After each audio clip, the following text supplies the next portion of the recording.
திமுக கூட்டணி பேச்சுவார்த்தை குழு விரைவில் அறிவிக்கப்பட உள்ளதாக முதலமைச்சரும் திமுக தலைவருமான மு.க. ஸ்டாலின் தெரிவித்துள்ளார். கொளத்தூர் தொகுதியில் பல்வேறு திட்டங்களை தொடங்கி வைத்த அவர் செய்தியாளர்கள் கேள்விக்கு இவ்வாறு பதிலளித்தார்.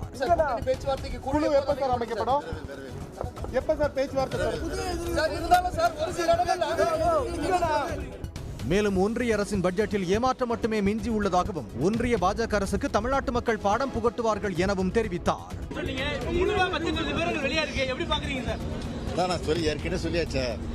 ஏமாற்றம் தான் மாற்றம் பண்ணணும்னு பார்த்தோம். எந்த மாற்றமும் இல்லை, வேறு ஏமாற்றம் தான் எங்களுக்கு கிடைச்சிருக்கு. தமிழ்நாட்டு மக்களுக்கு பெரிய ஏமாற்றம் இருக்கு. இது ஒரு தேர்தல் ஆண்டு ஆனாலும் கூட இதுக்கு மக்கள் வரக்கூடிய சட்டமன்ற தேர்தலில் இதுக்கு பாடம் கற்பிப்பாங்க. மேலும் அரசியலில் புதிய எதிரிகள் என்ற செய்தியாளர்கள் கேள்விக்கு தான் எதிரியாக யாரையும் பார்க்கவில்லை என்றும் அனைவரும் நண்பர்கள்தான் எனவும் பதிலளித்தார். சென்னையில் குப்பை சேகரிக்கும் பணியின் போது 45 சவரன் தங்க நகைகளை கண்டெடுத்து உரியவர்களிடம் ஒப்படைத்த தூய்மை பணியாளர் பத்மாவை நடிகர் ரஜினிகாந்த் தனது இல்லத்திற்கு நேரில் அழைத்து தங்கச் சங்கிலி வழங்கி பாராட்டினார். தூய்மை பணியாளர் பத்மா ரஜினிகாந்தை அரவணைத்தபடி புகைப்படம் எடுத்து மகிழ்ந்தார். சென்னை தியாகராய நகரில் தூய்மை பணியாளர் பத்மா பணிபுரிந்த போது சாலையோரம் 45 சவரன் தங்க நகைகள் இருந்ததை கண்டெடுத்தார். பின்னர் அவற்றை பாண்டி பசார் காவல் நிலையத்தில் அவர் ஒப்படைத்தார். இதையடுத்து நங்கநல்லூரைச் சேர்ந்த பரமேஷ் என்பவருக்கு நகை சொந்தமானது என தெரியவந்ததை அடுத்து உரியவர்களிடம் நகை ஒப்படைக்கப்பட்டது. 9வது முறையாக மக்களுக்கு ஏமாற்றமான பட்ஜெட்டை நிர்மலா சீதாராமன் தாக்கல் செய்துள்ளார் என்று இந்திய கம்யூனிஸ்ட் கட்சியின் மூத்த தலைவர் முத்தரசன் குற்றம் சாட்டியுள்ளார். காலமுறை ஊதியம் உள்ளிட்ட பல்வேறு கோரிக்கைகளை வலியுறுத்தி சென்னை எழும்பூரில் டாஸ்மாக் பணியாளர்கள் குடும்பத்துடன் ஆர்ப்பாட்டத்தில் ஈடுபட்டனர். இதில் கலந்து கொண்டு பேசிய இந்திய கம்யூனிஸ்ட் கட்சியின் மூத்த தலைவர் முத்தரசன் ஏழை எளிய உழைக்கும் மக்கள் நலனில் அக்கறை இல்லாத பட்ஜெட்டை நிர்மலா சீதாராமன் தாக்கல் செய்துள்ளதாக விமர்சித்துள்ளார். கடந்த 8 அறிக்கைகளில் நாட்டு மக்கள் எத்தகைய ஏமாற்றத்தை சந்தித்தார்களோ அதேதான் இந்த 9வதாக அவர் சமர்ப்பிக்கிற இந்த அறிக்கையிலும் சந்தித்திருக்கிறார்கள். இந்த அரசாங்கத்தை பொறுத்தமட்டில், மோடி அரசாங்கத்தை பொறுத்தமட்டில் அவருடைய கண்களுக்கு தெரிவதெல்லாம் சில குறிப்பிட்ட கார்ப்பரேட் நிறுவனங்கள். முன்னதாக காலமுறை ஊதியம் வழங்க வேண்டும் என்றும் வார விடுமுறை, பண்டிகை விடுமுறை மற்றும் இஎஸ்ஐ மருத்துவ வசதி வழங்க வேண்டும் என்றும் டாஸ்மாக் பணியாளர்கள் முழக்கமிட்டனர்.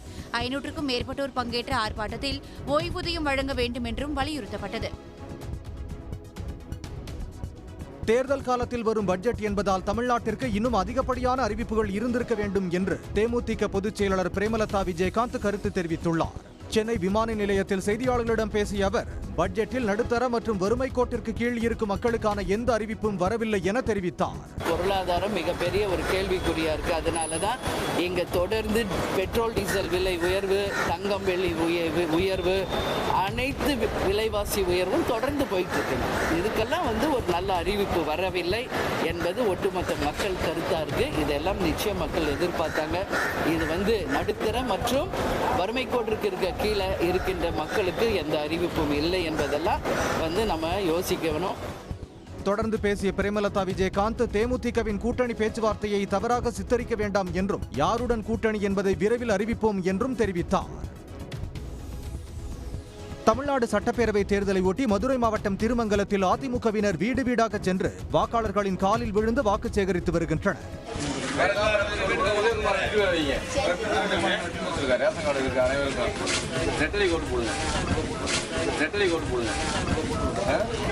தேர்தல் தேதி மற்றும் வேட்பாளர்கள் யார் என்று அறிவிக்கப்படாத நிலையிலும் திருமங்கலம் அருகே கப்பலூர் கிராமத்தில் அதிமுக முன்னாள் அமைச்சர் RB உதயகுமார் ஆதரவாளர்கள் அதிமுக அளித்த தேர்தல் வாக்குறுதிகளை துண்டு பிரசுரங்களாக அச்சடித்து வாக்காளர்களிடம் கொடுத்து வாக்கு சேகரிக்கின்றனர்.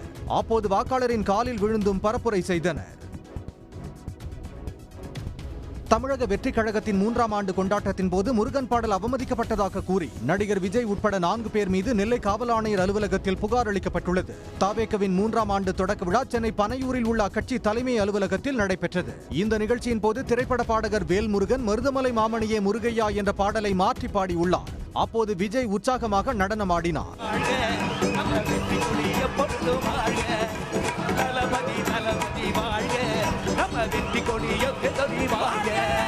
இந்நிலையில் மத உணர்வை புண்படுத்தும் விதமாக பாடல் வரிகள் இருப்பதாக கூறி தாவேக தலைவர் விஜய், ஆனந்த் பட 4 பேர் மீது வழக்கறிஞர் குற்றாலநாதன் நெல்லை காவல் ஆணையர் அலுவலகத்தில் புகார் அளித்துள்ளார்.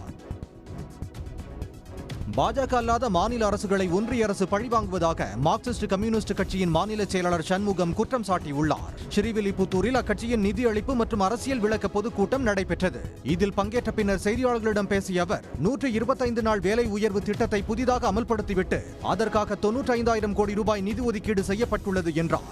4 லட்சம் கோடி ரூபாய் ஒதுக்கீடு செய்தால் மட்டுமே மக்களுக்கு 125 நாள் வேலை வழங்க முடியும் என்றார். 95,000 கோடி ரூபா தான் பணமே ஒதுக்கியிருக்காங்க.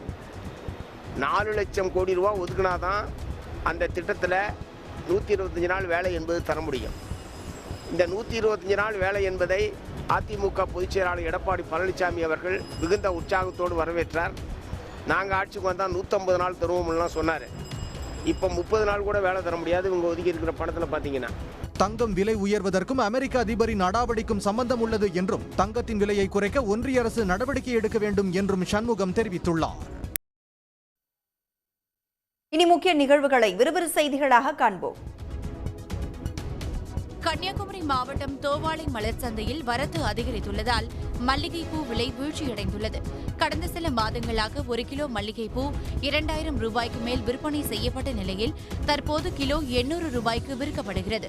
மல்லிகைப்பூ வரத்து அதிகரித்துள்ளதால் விலை குறைந்துள்ளது. இதேபோல் வெயிலின் தாக்கம் படிப்படியாக அதிகரித்து வருவதால் பிச்சிப்பூ வரத்து குறைந்திருக்கிறது. இதன் காரணமாக பிச்சிப்பூவின் விலை ஏற்றமடைந்துள்ளது. கடந்த சில நாட்களுக்கு முன்பு கிலோ 600 ரூபாய்க்கு விற்பனை செய்யப்பட்ட பிச்சிப்பூ தற்போது கிலோ 1,200 ரூபாய்க்கு விற்கப்படுகிறது. நாடாளுமன்றத்தில் எதிர்க்கட்சிகளின் உரிமை பறிக்கப்படுவதாக திரிணாமுல் காங்கிரஸ் எம்பி மகுவா மொய்த்ரா குற்றம் சாட்டியுள்ளார். பிரதமர், உள்துறை அமைச்சர் உட்பட ஆளும் கட்சி உறுப்பினர்களால் எதிர்க்கட்சிகள் குறித்து மோசமாக விமர்சிப்பதாகவும் ஆனால் எதிர்க்கட்சி உறுப்பினர்களுக்கு வாய்ப்பு மறுக்கப்படுவதாக செய்தியாளர்களிடம் தெரிவித்தார். மேலும் தங்களை தேசபக்தி இல்லாதவர்கள் என அவதூறு பரப்புவதாகவும் சாடினார்.